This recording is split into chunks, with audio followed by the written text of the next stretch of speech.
नमस्कार। आपके अपने online institute target with Amresh पर मैं अमरेश सिंह आप सभी लोगों का हार्दिक स्वागत करता हूं। और पढ़ाई लिखाई सब चीज़ें जारी हैं, विषम परिस्थितियां हैं, थोड़ा सा संभल करके रहिए। कोरोना पॉजिटिवों की संख्या धीरे धीरे बढ़ती जा रही है, आप उनके संपर्क में मत आइए, उनसे बच करके रहें।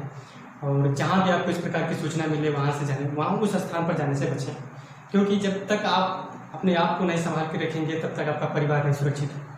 जब आप यहीं सुरक्षित रहेंगे तो आप अपने साथ साथ अपने परिवार को भी बीमार करेंगे, अपने तो बीमार होंगे ही होंगे। तो कम से कम अपने परिवार की फिक्र करें, अपने समाज की फिक्र करें, अपने भारत देश की भी फिक्र करें। आप भारत के जागरूक नागरिक हैं और भारत के हर एक विकास पथ पर आप उसके साथ जुड़े हुए हैं, उसके साथ साथ कदम से कदम मिला करके चल रहे हैं। आपका हर एक प्रयास भारत सरकार के विकास के लिए ही कदम बढ़ाया जा रहा है, उसके लिए ही प्रयास किए जा रहे हैं। आप अगर पढ़ लिख करके आयोग के माध्यम से किसी अच्छे पद पर अगर आप चयनित हो जाते हैं तो आप भारत सरकार के अंतर्गत ही पर कार्य करेंगे। आप भले ही राज्य में रह करके कार्य करें, चाहे सेंट्रल में रह करके कार्य करें, आखिर योगदान तो भारत सरकार का ही होगा ना। तो इसलिए इन सभी चीज़ों को थोड़ा सा ध्यान में रखें और इन सभी चीज़ों से बचें। नकारात्मकता से दूर रहें, सकारात्मक सोच लाएं, सकारात्मकता से जुड़ें और जितना हो सके एनर्जेटिक रहें, ऊर्जावान रहें और पढ़ाई लिखाई पर ध्यान दें और तमाम तरह की फालतू बातों पर न जाएँ। आइए, हम लोग पढ़ाई लिखाई की बात कर रहे थे तो हम लोग पढ़ाई लिखाई की बातें करेंगे।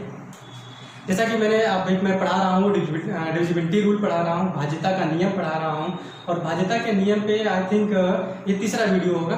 तो मैंने 2 वीडियो अब तक बना दिए हैं डिविजिबिलिटी रूल पे, उनको भी जाकर के आप देखना चाहें तो देख सकते हैं। वहाँ पे मैंने बहुत सी चीज़ों को मैंने डिस्क्राइब किया है, उसको समझाया है।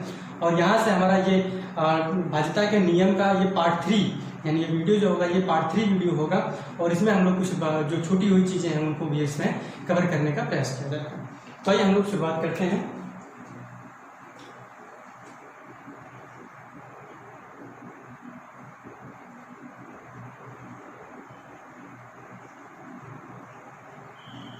डिविजिबिलिटी रूल यानी भाज्यता का नियम। भाज्यता के नियम पे हम लोग बात कर रहे थे। तो भाज्यता के नियम के अंतर्गत हम लोगों ने किन किन चीज़ों को कवर कर लिया है? तो हम लोगों ने 0, 1, 2, 3, 4, 5 और 8 इतनी सारी बातों को हम लोगों ने कवर कर लिया और इतनी सारी बातों को हम लोगों ने सीख लिया है और इस पर किस प्रकार से प्रश्न बनेंगे इन सभी चीज़ों को हम लोगों ने यहाँ पे डिस्कस कर रखा है। तो अब हमारे जो बच जाते हैं, वो हमारे जो बचते हैं वो हमारे हैं आपके 6, 7 और 9। साथ ही साथ हम लोग 10 को भी देखेंगे तो 10 इतना महत्वपूर्ण नहीं है, तो देखने से ही पता चल जाता है कि नहीं वो 10 से कटेगा भी कि नहीं कटेगा। ये तो आप लोग ऐसे भी देख करके पता कर लेते हैं। तो जो मेरा मेन मुद्दा होगा वो 3 चीज़ों पर फोकस्ड होगा, 6, 7 और 9। और मैं कोशिश करता हूँ कि नहीं ये तीनों जो हैं इस वीडियो में कंप्लीट हो जाएं।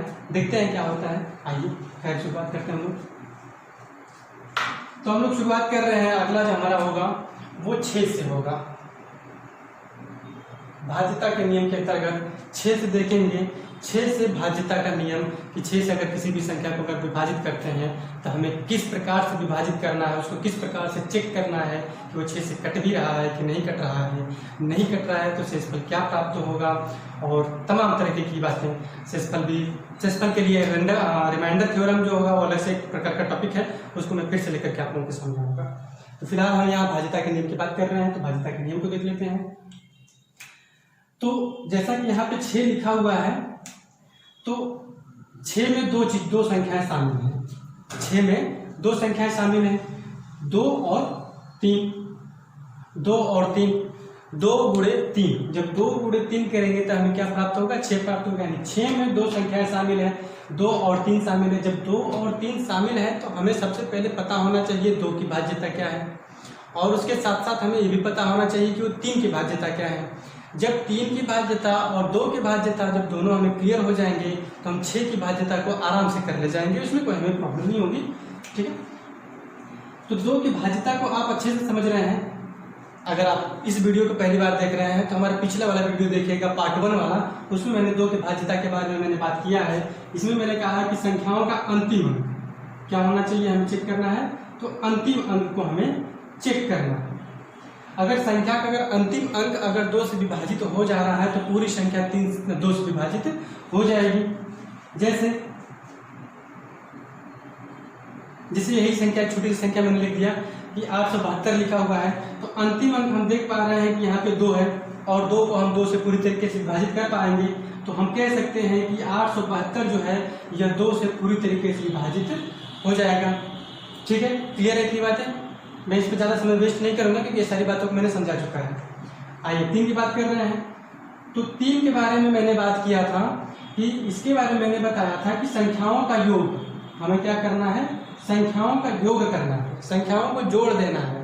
और संख्याओं का योग अगर 3 से विभाजित हो जाएगा तो पूरी संख्या 3 से विभाजित हो जाएगी। जैसे अगर इसी संख्या को मैं फिर से लिख दूं 872 को, और मैं कहूँ कि क्या ये संख्या 3 से विभाजित हो जा रही है, तो हम पहले संख्याओं का योग अगर करना चाहें तो आप ऐसे भी कह सकते हैं कि 8 7 15 और 2 17 हो जाता है, और इसको 3 से विभाजित करेंगे तो ये संख्या 3 से विभाजित नहीं होगी, तो हम कहेंगे कि 872 3 से विभाजित होने वाली संख्या नहीं है।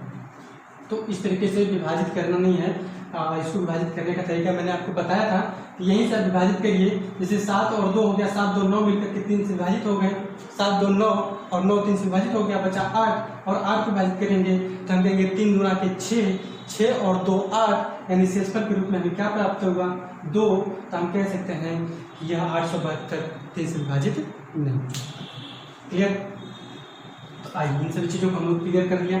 छोटा सा मैंने इस पर आपको ब्रीफ में समझा भी दिया कि हमें क्या चेक करना है। तो 6 के लिए हमें 2 चीज़ों को चेक करना है, 2 को और 3 को। 2 को चेक करना है और 3 को चेक करना है। ठीक, हमें चेक करना है कि संख्या 2 से विभाजित हो रही है कि 3 से विभाजित हो रही है। अब इसको हम लोग देख लेते हैं। जैसे कि मैंने कोई संख्या लिखा 68962। ठीक, हमने कहा कि क्या यह संख्या 6 से विभाजित होगी, 6 से पूर्णतः विभाजित होगी कि नहीं होगी। इसमें बात की जा रही है कि 6 से पूर्णतः विभाजित होगी कि नहीं होगी। तो इसको चेक करने के लिए सबसे पहले तो हमें चेक करना है इसको 2 को, सबसे छोटी संख्या 2 को चेक करना बेहद आसान है। अंतिम अंक आप देख पा रहे हैं कि 2 है, तो इसका मतलब है कि संख्या 2 से तो विभाजित हो जा रही है, सिर्फ 2 से विभाजित हो रही है, इसलिए ये संख्या 6 से विभाजित हो जाए ये जरूरी नहीं है। अब देखते हैं, पहले 3 को देख लेते हैं। तो हम कहेंगे कि 9 है, 3 से विभाजित हो गया, 6 है, 3 से विभाजित हो गया, फिर 6 मिला, ये भी 3 से विभाजित हो गया। अब जब इसको डिवाइड करेंगे तो हम कहेंगे कि 6 गुना के 8, शेषफल के रूप में हमें मिला 2 और 2 मिलकर के हो जाएंगे 4, और 4 को हम 3 से विभाजित नहीं कर सकते। तो हम कह सकते हैं कि दी गई संख्या 6 से पूर्णतः विभाजित नहीं होगी, पूर्णतः विभाजित नहीं होगी या नहीं हो सकती। ठीक, यह कोई भी दी गई संख्या अगर पूरी तरीके से 2 से विभाजित हो जा रही है, 3 से नहीं हो रही है, तो वो 6 से नहीं हो सकता।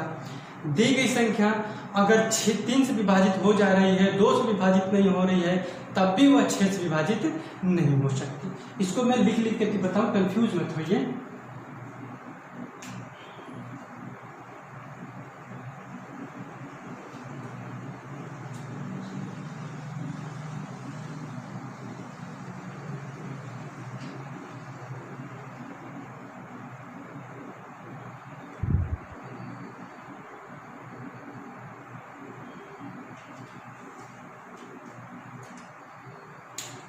एक मिनट मैं चेक कर ले रहा हूँ उसको।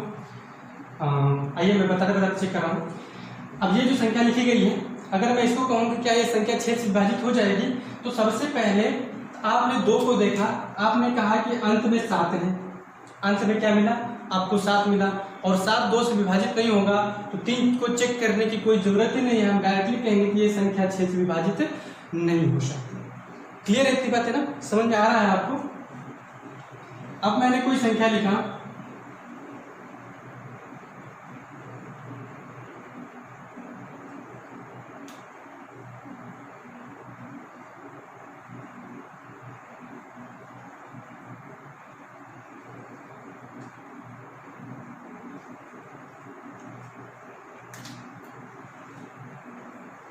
ठीक, मैंने एक संख्या लिखा, मैंने कहा कि ये जो संख्या लिखी गई है 45,663, क्या यह 6 से विभाजित हो जाएगी? तो हमने तो पहले देखा कि नहीं, यहाँ पे क्या हमारा 3 है। जब 3 है, 2 से विभाजित नहीं होगा, तो हम कह सकते हैं कि संख्या 6 से विभाजित नहीं होगी।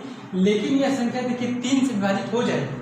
3 से विभाजित करने के लिए 5 4 9, 9 6 15, पहले ऐसे काट लीजिए। 5 4 9 कट गया, 6 कट गया, फिर 6 कट गया और 3 भी कट गया, 3 भी कट गया ना। तो ये संख्या 3 से तो कट रही है, यह संख्या 3 से तो कट जा रही है, परंतु यह संख्या 2 से नहीं कट पा रही है।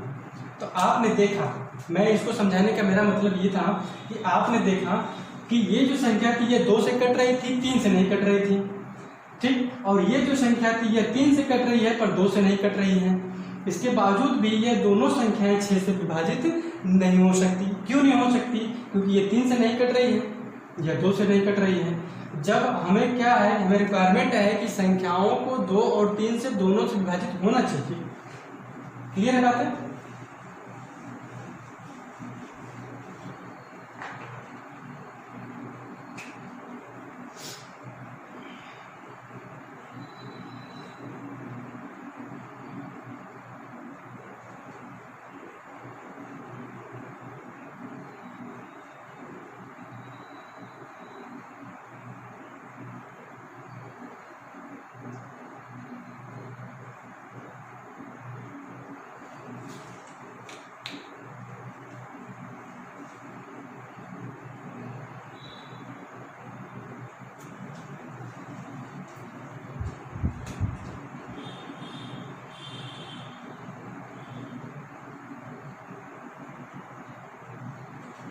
हमने एक संख्या लिखा, हमने कहा 96,750। अब हमसे पूछा जा रहा है कि क्या यह संख्या 6 से पूर्णतः विभाजित हो जाएगी कि नहीं हो जाएगी। तो हमें ये चेक करना है। तो इसको चेक करने के लिए सबसे पहले कि हमने देखा कि जो अंतिम अंक है वो 0 है, और जब 0 है तो ये 2 से तो विभाजित हो जाएगा। तो हमने कहा कि ये 2 से विभाजित हो रही है। हमारी पहली जो रिक्वायरमेंट थी वो तो फुलफिल हो गई। अब दूसरी रिक्वायरमेंट हमारे 3 की है, तो 3 को जब चेक करना है तो हमने कहा कि 3 से डिवाइड करने के लिए संख्याओं का योग का होना जरूरी है। तो हमने यहीं से इसको डिवाइड कर दिया। हमने कहा 3 से कट गया 9, 3 त्रिक का 9, 3 दूना के 6 कट गया, यहाँ बचा 7, और 7 और 5 मिलकर कितने होते हैं? 12। 7 5 कितने हो जाते हैं? 12 हो जाते हैं, और 12 हमारे 3 के पहाड़े में आता है, तो ये भी कट गया, ठीक। ये भी कट गया। अब यहाँ 0 बचा, उससे कोई मतलब नहीं है, तो ये 3 से विभाजित हो रहा है। तो दूसरी रिक्वायरमेंट थी कि ये संख्या 3 से की विभाजित हो रही है कि नहीं हो रही है। तो तीसरी भी हमारी रिक्वायरमेंट क्या होगी? फुलफिल हो गई। तो हम कह सकते हैं कि दी गई संख्या 6 से पूर्णतः विभाजित हो जाएगी। हम कहेंगे यस, ये संख्या 3 से विभाजित हो जाए, अरे सॉरी, ये संख्या 6 से विभाजित हो जाएगी। क्लियर है? समझ में आया इतनी सारी बातें? यानी 6 से विभाजित होने के लिए 2 और 3 से विभाजित होना बहुत जरूरी है। जब 2 से विभाजित होगी तो और 3 से विभाजित होगी, तभी जाकर के 6 से विभाजित होगी। सिर्फ 2 से विभाजित होने पर, सिर्फ 3 से विभाजित होने पर संख्या 6 से विभाजित नहीं हो सकती, ठीक। अब अगला हमारा जो टॉपिक होगा वो है 7 से। किससे? 7 से। इसको समझिए, ये बहुत ही महत्वपूर्ण है। 7 से विभाजित होने के लिए जो नियम है, उस नियम को मैं लिख करके बता रहा हूं। जैसे कि मैंने कोई संख्या लिखा, छोटी संख्या ले लिया मैंने, 672 लिया। हमने कहा कि दी गई संख्या क्या 7 से पूर्णतः विभाजित हो जाएगी? तो इसमें कुछ नहीं करना है, आपको पहले चेक करना है कि जो अंतिम अंक है उसका 2 गुना कर दीजिए। उसका क्या करिए आप? 2 गुना कर दीजिए, 2 दूना के 4, और इसको पिछले वाली संख्या से घटा दीजिए। 67 में से घटाएंगे इसको, तो हम इसको यहाँ से जब घटाएंगे तो हम कहेंगे यहाँ पे 3 होगा और यहाँ पे 6 होगा, 63 है। 7 9 63 होता भी है। आप इसको चेक कर पा रहे हैं कि 7 9 63 होता है। फिर भी अगर आपके माइंड में अगर नहीं आ पा रहा है, अगर आप नहीं पढ़ पा रहे हैं, एग्जाम के हॉल में बैठे हैं तो प्रेशर ही होता है, नहीं कर पा रहे हैं, तो फिर से कुछ नहीं करना है। फिर से इसको क्या करिए? 2 गुना कर दीजिए अंतिम अंक को, कह दीजिए कि 6 हो गया, और यहाँ फिर क्या करिए? इसको माइनस कर दीजिए, यहाँ पे 0 आ गया। जैसे ही 0 आता है तो इसका मतलब है कि दी गई संख्या 7 से पूरी तरीके से विभाजित हो जाएगी। क्लियर है? थोड़ी सी मैं बड़ी संख्या लेकर के बता रहा हूँ। लीजिए, मैंने कहा 6 7 8 9 2। अब ये तो बड़ी संख्या हो गई। हमने कहा कि क्या दी गई संख्या 7 से पूरी तरीके से विभाजित होगी? हमने कहा 7 से पूर्णतः विभाजित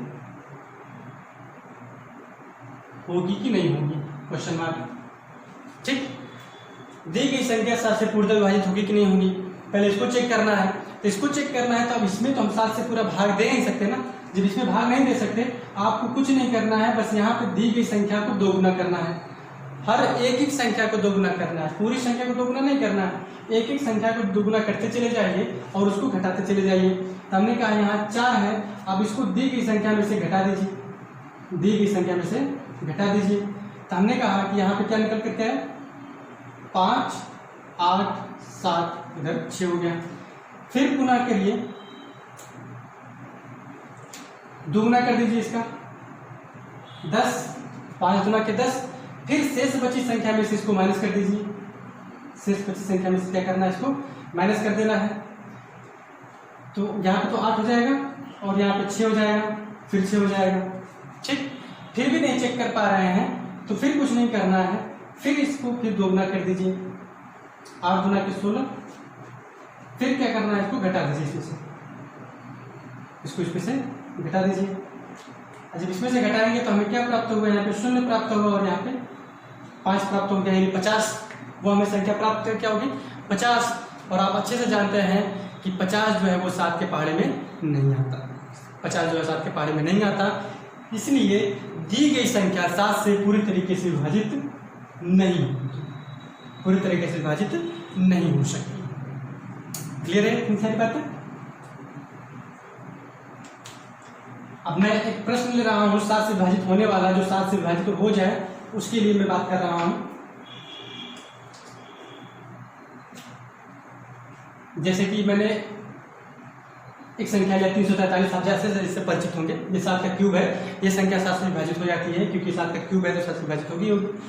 अब इसको चेक करना है, मैं बस समझाने के लिए बता रहा हूँ, उसको समझिए बस। आप तो घर पे बैठ के प्रैक्टिकल बहुत सारा कर सकते हैं, उसको प्रैक्टिकल करिएगा अपने रफ कॉपी में, इसको करिएगा जरूर। तो हमने कहा कि पहले इसको दोगुना करिए, 6 हो गया और इसको माइनस कर दीजिए। तो यहाँ पे हो जाएगा 14 और 14 में से 6 गया तो कितना बचा, 8, और ये बचा आपका 2, 28। आप देख पा रहे हैं ये 28 है और 7 चौक 28 होता भी है, 7 के पहाड़े में 28 आता भी है। इसका मतलब है कि हम कह सकते हैं कि 343 जो है वो 7 से पूरी तरीके से विभाजित होने वाली एक संख्या है। ठीक है, समझ में आ रहा है आपको? बिल्कुल समझ में आ रहा होगा, मैं इसकी उम्मीद नहीं करता हूँ, मैं इसकी गारंटी भी ले रहा हूँ कि आपको समझ में आ रहा होगा, क्योंकि इसमें ऐसा कुछ नहीं है और ना ही कुछ मैं ऐसा छोड़ करके बता रहा हूँ जो आपको न समझना है। और हर एक चीज़ पे मैं एक 2 प्रकार के प्रैक्टिस भी करवा रहा हूँ आपको, तो समझ में तो आना ही है, वो आएगा नहीं तो जाएगा। अगला हमारा जो होगा वो 9 से देख लेंगे हम लोग। बात हो चुकी थी, 8 तक की बातें हो चुकी थी, 0, 1, 2, 3, 4, 5, 6, 7 की बात हो गई, 8 की बात हो ही गई है। अब 9 की बात कर रही है, आखिरी है। आप 9 को देख रहे हैं कि इसमें क्या है, 2 2 3 3 का 9, 3 इसमें शामिल है। इसके जो नियम है वो एकदम 3 की तरह है, जो 9 के जो नियम है वो भी एकदम 3 की तरह ही हैं।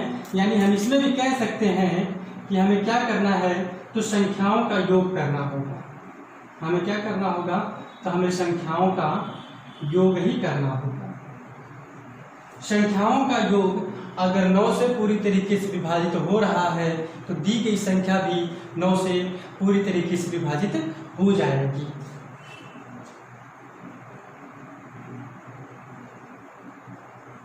मैंने एक संख्या लिखा 89762 है, यह संख्या है। हमने पूछा क्या यह संख्या 9 से पूरी तरीके से विभाजित हो जाएगी, तो संख्याओं का योग कर दीजिए। अब संख्याओं का योग करने के लिए आप ऐसा ना करिए कि नहीं आप 8 + 9 + 7 + 6 + 2 + 5 ऐसे भी करके आप चाहें तो कर सकते हैं, लेकिन ये लेंदी प्रोसेस है, ऐसे करने की क्या आवश्यकता है। पहले आप इसको इस तरीके से लिखेंगे, फिर इसको जोड़ेंगे, जोड़ने के बाद से जो योग प्राप्त होगा फिर उसको 9 से डिवाइड करेंगे। तो इतना ढेर सारा काम करने की कोई आवश्यकता नहीं है। एग्जाम में तत्काल उत्तर देना है, तो इन सब चीज़ों से बचिए। इन सब चीज़ों से क्या करना है, आपको बचना है। तो जब बचना है तो डायरेक्टली यहाँ पे काटने का प्रयास करिए और इस चीज़ को सीख लीजिए कि कैसे करना है। तो 9 से डिवाइड करना है तो सीधे सीधे करिए क्या कि 9 से गया 9, 9 कट गया। फिर आप देख पा रहे हैं कि यहाँ पे 7 है, यहाँ पे 7 है और यहाँ 2 है, और 7 और 2 मिलकर कितने हो जाते हैं 9। ये भी कट जाएगा ना। फिर देखिए यहाँ पे 6 और 5, 6 5 कितना होता है 11, छोड़ दीजिए उसको। 8 5 13 और 8 6 14, ये नहीं कटेगा। तो आप क्या करना है, कुछ नहीं करिए, इसमें आप इन दोनों को जोड़ दीजिए। इन दोनों के 6 5 11 हो गया। जब 11 हो जाएगा तो 11 को जब काटेंगे तो हमें क्या प्राप्त होगा, 9 एक बार जाएगा और 9 2 11, हमें शेषफल के रूप में 2 प्राप्त होगा। शेषफल के रूप में हमें क्या प्राप्त होगा 2 प्राप्त होगा। और यहाँ पे बचा है 8, और 8 और 2 जोड़ेंगे तो 10, और 10 बटे में 9 करेंगे तो संख्या 9 से पूरी तरीके से डिवाइड नहीं हो सकती, पूरी तरीके से डिवाइड नहीं हो सकती। तो इसी चीज को 9 से डिवाइड करने के लिए मैं यहाँ पर क्या कर दे रहा हूँ 4 लिख दे रहा हूँ। ठीक, अब देखिए मैं फिर से लिख दे रहा हूँ सारी संख्याओं को। संख्या है आपकी 8 9 7 6 2 4, 9 से डिवाइड करना है। यहाँ पे 5 था। अब इस संख्या को चेक करिए क्या ये 9 से डिवाइड हो रहा है, कि ये 9 है, 9 करने 9 कट गया। 7 और 2 मिलकर के कट जाएंगे, 7 2 9 कट गया। फिर उसके बाद से 6 और 4, 6 4 10 होता है, और 10 में जब हम 9 से भाग देंगे तो शेषफल के रूप में हमें प्राप्त कितना होगा, तो हमें 1 प्राप्त होगा। और 8 और 1 जोड़ देंगे तो हम कहेंगे 9, और 9 बटे में कहेंगे 9, और 9 से 9 कट जाएगा तो हम कहेंगे यह संख्या 9 से पूरी तरीके से विभाजित हो जाएगी। उम्मीद है कि समझ में आ गया होगा, उम्मीद नहीं बल्कि मुझे यकीन है कि आपको समझ में आ रहा होगा, आप समझ गए होंगे इस बात को मैं क्या कहना चाह रहा हूँ। ठीक है, तो इसी प्रकार से आप सारी संख्याओं को आप चेक कर सकते हैं। इसी प्रकार से सभी चीज़ों को आप चेक करके जो एग्ज़ाम है उसका उत्तर दे सकते हैं एग्जाम हॉल में, जो भी प्रश्न आपके होंगे। ठीक, तो ये तो सारी बातें मैंने बताया कि 0 से लेकर के 9 तक की डिविजिबिलिटी रूल मैंने बताया।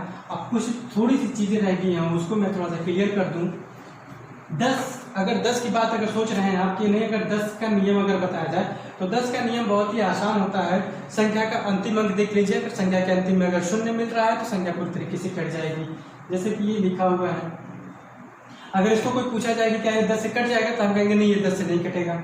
अब इसी 9 के स्थान पर अगर 0 लगा दिया जाए, अब कोई पूछे क्या ये 10 से कट जाएगा तो हम कहेंगे हाँ ये 10 से कट जाएगी, चाहे कितनी भी बड़ी संख्या क्यों ना आप ले लीजिए।